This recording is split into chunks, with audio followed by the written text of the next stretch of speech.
से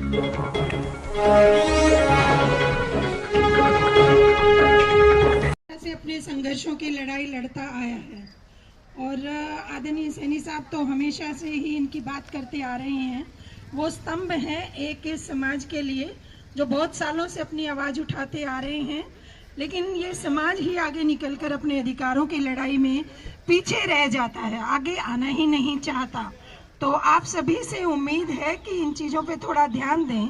और मैं आज लोकतंत्र सुरक्षा पार्टी ने जो ये प्रोग्राम आज रखा है उसके कोलैबोरेशन में अपना सहयोग इनको देते हुए मैं अखिल भारतीय श्री विश्वकर्मा महासंगठन की राष्ट्रीय अध्यक्ष होने के नाते, क्योंकि सारा जांगीर, सुथार, पांचाल, धीमान, रामगढ़िया समुदाय सारा ये विश्वकर्माज में आता है और भी बहुत सा समाज जो विश्वकर्माज में आता है, उनकी आवाज को इनके साथ बुलंद करवाने के लिए मैं आज इनके सहयोग में यहाँ पर खड़ी हूँ। और यूजीसी के समर्थन ज्ञापन डीसी साहब को, सैनी साहब के ज्ञापन के साथ साथ प्रस्तुत जरूर करूंगी। तो यूजीसी में जो चल रहा है, आपके फायदे की जो बात सुप्रीम कोर्ट ने की थी, हम उनका समर्थन करते हैं कि वो लागू होना चाहिए। एक बार वो पत्र इश्यू हुआ और फिर उसके बाद उसको फिर से बंद कर दिया गया, यानी कि अधिकार हमें मिलने की तरफ कदम बढ़ते हैं और फिर वो वापस हो जाते हैं। ये हमारी बदकिस्मती है। तो उस अपनी बदकिस्मती को थोड़ा सा सही करने के लिए हम आगे आना चाहते हैं और हमारा किसी के साथ कोई अपोज नहीं है। हम तो भाजपा के अच्छाई के लिए बात करते कि उन्होंने हमारे लिए बहुत अच्छा किया था। ये जो निकला था डिसीजन सुप्रीम कोर्ट से, ये बहुत ही एक अच्छा कदम था हम सब के लिए, हमारे समाज के लिए, ओबीसी तबके के लिए, SC ST के। सुप्रीम कोर्ट के आदेश से पार्लियामेंट में कानून बना था कि यूजीसी कानून लागू होना चाहिए, लेकिन मनुवादी लोगों ने एक दिन संघर्ष करा, एक दिन ऐसी आंदोलन करके उन्हीं की बात सुनी गई। अखबार वाले भी क्यों नहीं गए हैं और कोर्टों में जज बैठे या कोई भी मनुवादी लोग हैं, 1 मिनट में उस पर स्टे कर दिया। लोग आपने देखा किसानों ने कितने 1-1.5 साल संघर्ष किया अपनी मांगों के संबंध में, लेकिन 1-1.5 साल के बाद भी उनकी मांगे नहीं मानी गई। तो ये अत्याचार हमारे साथ इस देश के अंदर 52% बैकवर्ड क्लास के लोग हैं और 22% शेड्यूल कास्ट हैं और 10-12% मिनोरिटी के लोग हैं। लेकिन जब से ये देश आज़ाद हुआ 78 साल हो गया, आज तक हमें अधिकार नहीं मिले। हमारे अंदर खाई पैदा करी गई SC और BC के अंदर। जब बाबा साहब भीमराव अम्बेडकर अधिकार लिख रहे थे, उसने SC के बारे में जो आरक्षण की बात की, अधिकारों की बात की, तो हिस्सेदारी भाई इस देश के अंदर जितने 100% लोग हैं, जितना जिसका हिस्सा उसको मिल जाना चाहिए। तो हमारे मिनोरिटी को और SC BC के 85% लोग इस देश में रहते हैं, लेकिन ना हमें राजनीति में हिस्सा मिला, ना हमें नौकरियों में हिस्सा मिला।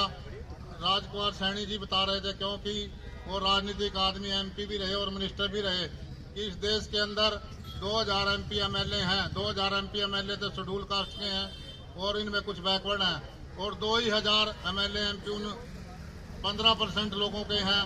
तो आप देखो भाई कितनी हमारी संख्या है।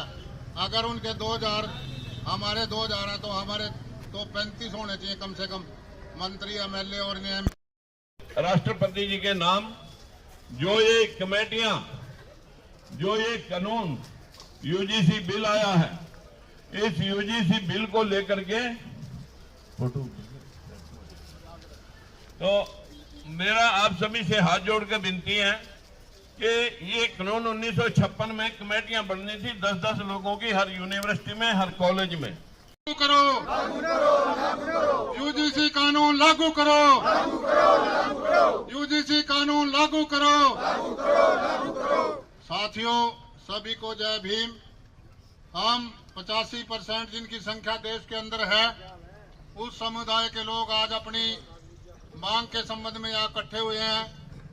जो लोकसभा की पार्लियामेंट के मेंबरों ने और सुप्रीम कोर्ट के आदेश से कमेटी बनाई थी जिसपे ये यूजीसी कानून बनाया गया था, लेकिन जो 15% लोग मनुवादी हैं इस देश के अंदर, जो हमें हक मिलने नहीं दे रहे हैं लंबे समय से, उन लोगों ने एक दिन आंदोलन करके और इस पे सुप्रीम कोर्ट में स्टे करा दी, जिसकी अगली तारीख आदरणीय MP साहब ने बताई मार्च में है। तो हम लोग जब से देश आजाद हुआ 52% लोग अपने के साथ नौकरियों में IPS IAS में, MLA में, मंत्री में जिन लोगों के साथ हमारा शोषण होता है, हमारे लोगों की आवाज नहीं सुनी जाती है, तो सड़क पर आ गए हैं। आज कोई भी देश का नेता, कोई भी MLA, कोई मंत्री हमारी फेवर नहीं मिल रहा, उनकी आवाज नहीं निकल रही। एक राजकुमार सैनी जी नहीं है जो हमारे लिए बोल रहे हैं। दोस्तों, इनका कोई राजनीतिक पेशा नहीं है, ये दुखी लोगों की एक धड़कन है। और दूसरी बात, एक इनके अपने दम पर 5 से 10 हजार लोगों को अपने दम पर रोजगार दिया हुआ है। इन्होंने कोई मतलब इनकी कोई इच्छा नहीं है राजनीति, लेकिन जब दुख और दर्द और हिस्से की बंटवारा देखते हैं तब इनके दिल में दर्द होता है। तो ऐसे ही हमें राजकुमार सैनी जी का साथ। सभी गांवों में RSS के लोग उतार दिए हैं हिंदू सम्मेलन करने के लिए, लेकिन वो हिंदू हृदय सम्राट मोदी जी को कभी तेली बोल रहे हैं, कभी तंबोली बोल रहे हैं। इनकी नजर में तेली आदमी नहीं होते, इनकी नजर में बैकवर्ड के लोग इंसान नहीं है। आज 20% जो जनसंख्या है जनरल कैटेगरी, उसके भी 2000 MP और MLA हैं। 80% के भी रिजर्वेशन की वजह से 971 MLA देश में हैं। इतने ही लगभग हमारे बैकवर्ड क्लास सिर्फ और सिर्फ तलवे चाटने के लिए और हमारे लोगों को तलवे चटवाने के लिए हमारी वोट तो लेते हैं, लेकिन ये जब न्याय और अन्याय का मामला आता है तब ये कोई भी MLA या MP आपके साथ ना खड़ा होता है, ना आप मुंह पर से पट्टी खोलता है। ये देश की विशेषता है कि यही एक देश है जिसमें बहुजन समाज भिखारी और भिक्षा का भीख का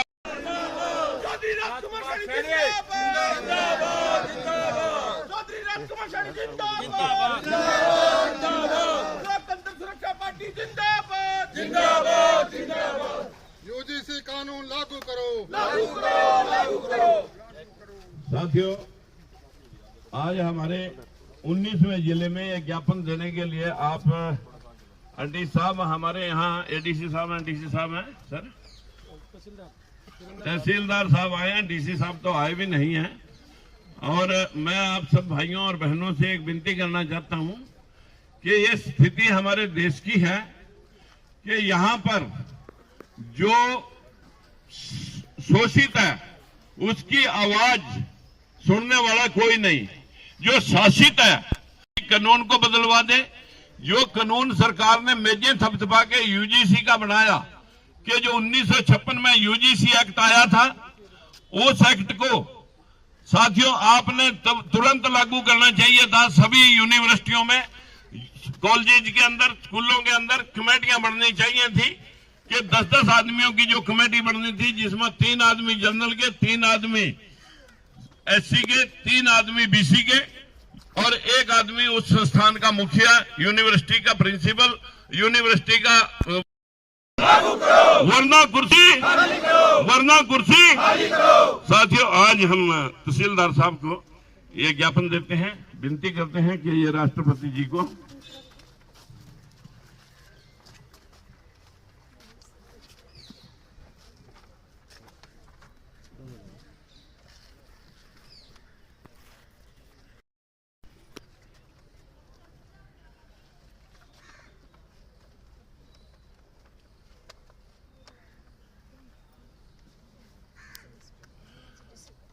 तहसीलदार साहब, ये कमजोर तबके की एक आवाज है, इसको आपने बाखूबी जो है ना डिस्पैच नंबर लगा के करना है राष्ट्रपति जी के नाम। थैंक यू सर, धन्यवाद।